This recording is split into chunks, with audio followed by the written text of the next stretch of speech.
they've already made the solution. They've already developed what they want to be the new financial governance system after this new Bretton Woods moment. They just need some sort of big event on the scale of World War II or some large event that's, equally disruptive in order to be like, all right, now it's time for a new financial governance system after this big event. They have essentially said that this is the only way, this will be the only way to prove you of legal identity. And so if you don't participate in that system as far as the state or the private sector is concerned, you don't exist. So by not participating in that system, you're inherently excluded from the economic system and really essentially everything. It's going to be a problem, reaction, solution type of situation. So I think the digital ID is a key enabler of the surveillance, knowing what everyone is doing at the transactional level and being able to tweak that micromanagement based on a person's activity, because the digital ID isn't just limited to the financial system, right? It's like your travel, your health history, your career history, your education credentials, your access to telecommunications, social media, the internet. With the new AI era, right, they can fuse all that data, analyze it, and depending on how they develop that AI algorithm, use it to control people really in unprecedented ways. I think the digital ID and the CBDC and its private sector equivalence project is something that we're always sort of intended to be the same system. So there's documents from the UN, from the BIS, and in related groups that are sort of that have been working on this for years. That essentially frame one as essential to the other, using words about, this is inclusionary, the whole, marketing behind digital ID is that everyone needs legal ID because otherwise they're unable to access essential services, right? And so the idea is we all have to be included in the system, and they directly link that to the concept of financial inclusion and banking the unbanked, which you brought up earlier. But inherently, these systems actually function in an exclusionary way based on how they've been set up. They have essentially said that this is the only way, this will be the only way to prove you of legal identity. And so if you don't participate in that system as far as the state or the private sector is concerned, you don't exist. So by not participating in that system, you're inherently excluded from the economic system and really essentially everything. So you have to onboard to the surveillance state or be excluded from everything. So it's, being marketed as inclusion, but it's really inherently exclusionary. Totally.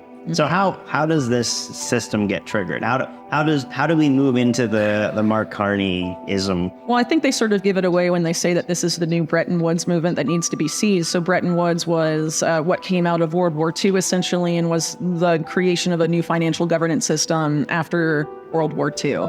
And this is essentially an effort to create a new financial governance system that was announced well before any sort of crisis like that, but it's probably going to need a crisis of that level to be implemented and to convince people to onboard at scale. And if you subscribe to the theory that all wars are bankers' wars, which there is plenty of evidence to support that, I would say, that seems to suggest that perhaps, this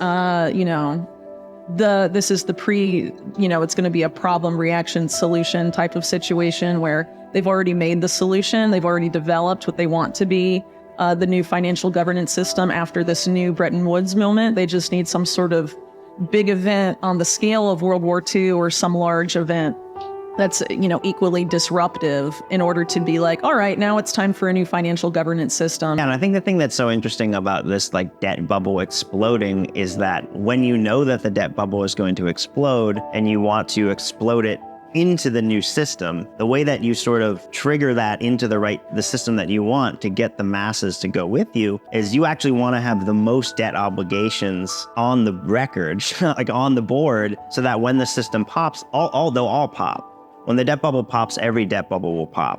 It will be everything all at once. It won't just be like, oh, Japan's fine, the US is it won't work like that. Everything will pop at once. So in this weird way, you actually want to create as much debt as possible right before the pin bursts the bubble, and then you can offer this, hey, we'll service your debt 1-to-1 if you come join this new universal tokenized ledger. Just sign up here, do a selfie of your face, and give us your biometrics, and then here you are. Well, it seems like in Larry Fink's case in particular, there's a goal, a big ambition there to develop new asset classes that can be used to basically fuel their existing business model and perpetuate it for like, I don't know, millennia forward.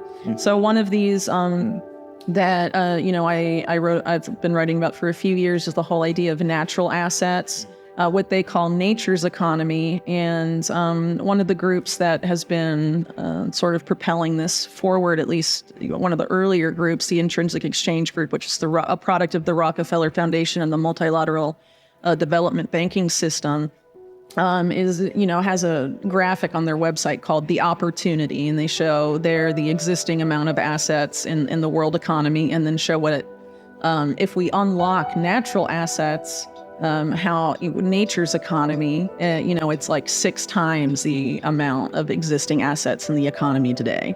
And so as an asset manager, BlackRock being able to unlock and take control of as many natural assets as possible that aren't currently part of the financial system is obviously a way for them to perpetuate what they do and deepen and expand their control over not just people in the existing financial system, but really over the natural world as well, and essentially turn everything alive into a tradable Wall Street financial product. And the goal, as Fink has stated, is to have all of this on a universal ledger, on blockchain, presumably, and have it be, trackable and surveillable, which is interesting if you look at it through the context of risk management, which is something that Larry Fink is very open as having been one of the guiding lights of his whole career. And so by having it all surveillable and automated in a sense, he's able to have his risk management AI thing, Aladdin, sort of exercise control over it in unprecedented ways, I think.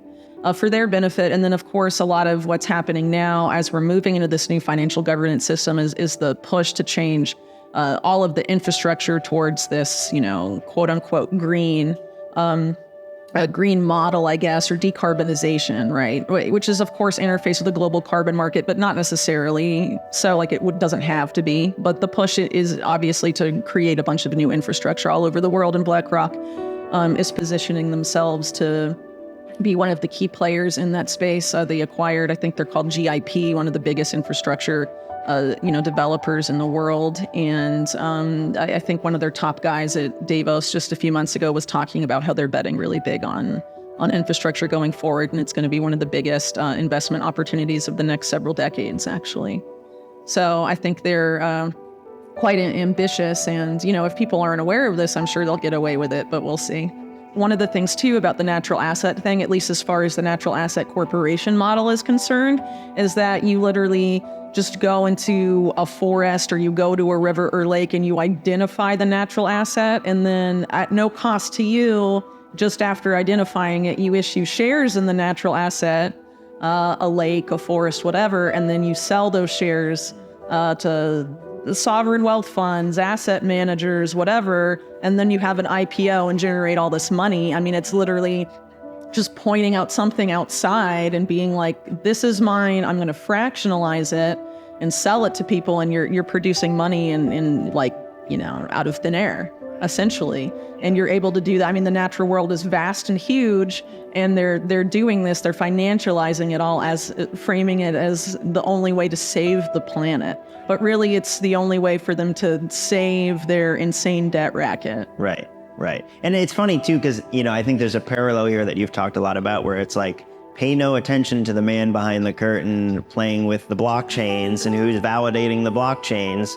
Howie Lutnick of Cantor, specifically said, hey, if you want something seized, Tether's great, you just call Tether. Ethereum's great, you just call Joe Lubin. You call the guy behind the decentralized theater to blacklist the person or do whatever. Mm-hmm. Reminds me kind of a little bit of how the AI play is probably going to go, right? It's like, oh, it's AI that's in charge. It's AI that's in control of all these things, but really it's the keepers of the AI. Totally. Mm-hmm. Yeah. I mean, you have to pay attention to the people that are tweaking the AI, programming its objective functions that maintain it. They're able to manipulate it, and there is definitely a coordinated push to put AI in charge of as much of everything really as possible, and allows them to sort of follow what I call the Wizard of Oz model, be the man behind the curtain, but have AI be sort of this layer between you and the public that gives you sort of allows you to never be accountable for anything. You can just either blame everything on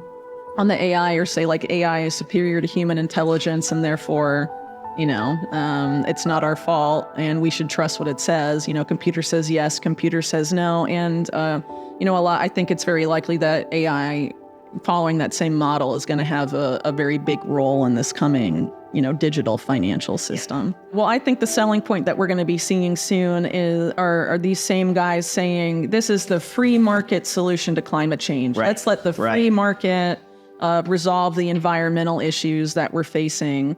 And this is the way to do it. I think it's probably going to be cloaked under those metrics because obviously framing it in sort of a left-leaning way has been unsuccessful and generated a lot of pushback. To the point where you have big groups like BlackRock and Vanguard, abandoning some big climate groups that they were a part of. You have Larry Fink openly backing away from the term ESG after being sort of the ESG champion guy and going on record saying that a lot of this stuff that BlackRock's been involved in that's been framed as ESG isn't about politics or ideology. It's about the prospect of long-term returns and profit. So I think, him moving in that rhetorical direction is sort of a harbinger of what we're likely to see going forward because they want the big players in financial markets to sign on and they don't want to see it as like a state-led thing. They want to see it as a private sector-led thing to get them to onboard. And also to sort of, I think, neuter a lot of the criticism from right-leaning people and the populist right in general. The guys with guns. Yeah, well, in the States, Sure. the majority of gun owners, right? They want to sort of placate them. And I think they're also going to offer it to people as, oh, if you buy into these systems, you'll, be prosperous. This is, a return to sovereignty and prosperity. And they're going to use some of these technologies, where people have heard the terms but aren't necessarily overly familiar with them, and sort of market it as being, a return to financial sovereignty and prosperity and stuff, but not necessarily. I think it's, again, it's going to be the same debt-based monetary system. Debt is a form of control. Right. But they're going to try and market it, I think, under those metrics. So, Fink recently said that he views Bitcoin specifically as a technology for asset storage. And in this multipolar currency paradigm, it's likely there's going to be, in multipolar reserve assets, they want to move away from the appearance, at least, that the U.S. dominates the reserve assets of the world. Do you think Bitcoin has a place in that? And do you think it's possible for the U.S. government to sort of Wizard of Oz that, to sort of be able to manipulate countries, through that potentially? 100%. Yeah. I mean, we talked earlier about how, Bitcoin basically is digital M0. It's this digital base layer money, digital base money, and all of these other dollar denominated things and Ethereums and all these whatevers are debt based. And Larry Fink specifically talks about, it's technology for storing assets. It's this universal ledger of the state that, we can shove any integers into, any bits, and use it to uphold the state of all sorts of other assets. The US, I think, has the most to gain from Bitcoin, actually. It's sort of this weird, it's been framed, so much so the opposite. But the US has so much Bitcoin. The United States has 1 million plus Bitcoin. We're seeing companies like MicroStrategy, basically doing a speculative attack against the US dollar while their headquarters is 15 minutes away from the CIA at Langley. They have 200,000 Bitcoin. The ETFs, with Grayscale and with the new BlackRock and Fidelity ETFs, there's like almost 600,000 Bitcoin now within the United States. There's a huge push within the United States, within the borders of the United States, to acquire as much Bitcoin as possible. I think the US has way more to gain as we've crossed this 33 trillion, 34 trillion. We're at this runaway debt service.